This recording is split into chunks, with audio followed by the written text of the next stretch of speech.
আল্লাহ পাক জিজ্ঞেস করবেন, ও আমার বান্দারা, ও আমার জান্নাতি বান্দারা, আমি তোমাদেরকে যে সব ওয়াদা করেছিলাম সেই ওয়াদা মতো সব পাইছো কিনা? আমি ওয়াদা করেছিলাম আমার জন্য রাত জেগে যদি তাহাজ্জুদের নামাজ পড়ো, নামাজ রোজা হজ যাকাত যদি করো, আমার দিন কায়েমের জন্য যদি আন্দোলন করো, রক্ত যাও, আমার জন্য যদি কষ্ট করো, শহীদ হও, তাহলে আমি তোমাদেরকে জান্নাত দেব। যত ওয়াদা করছিলাম তা পেয়েছো কিনা? জান্নাতীরা বলবে ক্বালু নাআম, সব পেয়েছি, সব নেয়ামত পেয়েছি।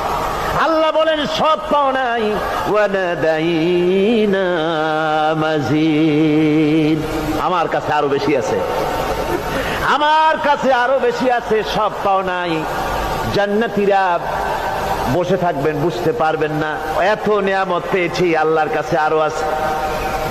আল্লাহ নবী তখন মুখ খুলবেন, নবীজি বলবেন রব্বুল আলামিন, জান্নাতীরা বলতে সাহস পেতেছে না, সব পেয়েছি ঠিকই, কিন্তু যার জন্য গভীর রাতের আরামের ঘুমকে হারাম করে তাহাজ্জুদের নামাজ পড়েছে, যার জন্য স্ত্রী পুত্র পরিজনের মায়া পরিত্যাগ করে জিহাদের ময়দানে শহীদ হয়েছে, যার জন্য জেল খাটলো, জরিমানা দিল, যার জন্য নির্যাতিত হলো, সে আল্লাহ রব্বুল আলামিনকে তারা এখনো দেখে নাই।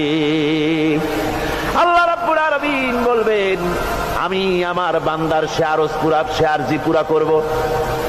আল্লাহ রব্বুল আলামিন তার সামনে থেকে সমস্ত নূরের পর্দাগুলি সরে যাবে, রব্বুল আলামিন তার বান্দার দিকে, বান্দার সামনে জালুয়া আফরোজ হবেন।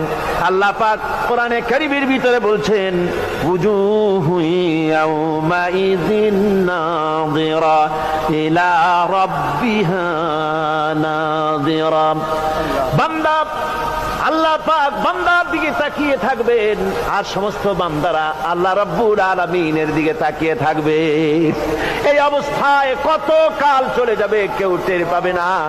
রব্বুল আলামিন জান্নাতের ভিতরে তোমার জান্নাতীরা যেদিন তোমাকে দেখবে, ওই দিন আমাদেরকেও জান্নাতে একটু জায়গা করে দিও আল্লাহ।